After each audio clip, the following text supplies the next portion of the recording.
এখনো পর্যন্ত আমরা কোনো হতাহতের খবর পাইনি। আমার মনে হয় না যে কেউ আহত বা নিহত হয়েছেন।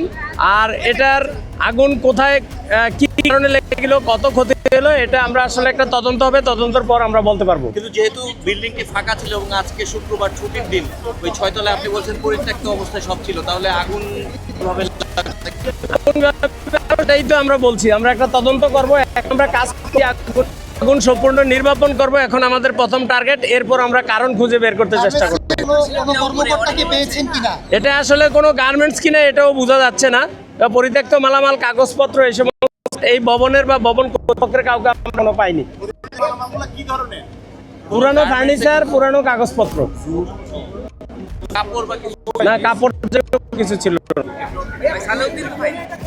এখন তো পুরোপুরি নিয়ন্ত্রিত। আপনাকে আমরা কিছু সময় কাজ করবো, সম্পূর্ণ নির্বাপন শেষে আমরা এখান থেকে যাব। আগুন সম্পূর্ণ নির্বাপন না করা পর্যন্ত আমরা যাব না। বাট এখন আগুন সম্পূর্ণ নিয়ন্ত্রণে, আগুন বাড়ার আর কোনো সম্ভাবনা নেই। 10:12 সময় আমরা মেসেজ পাই যে মিরপুর এই 11-তে বিবাহবাড়ি কমিউনিটি সেন্টার এই বিল্ডিং এর মধ্যে আগুন লেগেছে।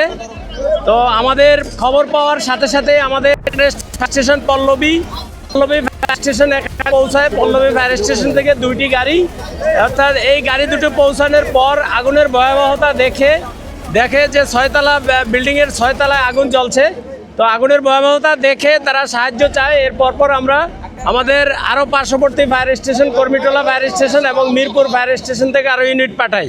মোট 60টি ইউনিট আমাদের এখানে কাজ করে এবং আমরা 12:05 সময় আগুন সম্পূর্ণ নিয়ন্ত্রণে দেই আমাদের।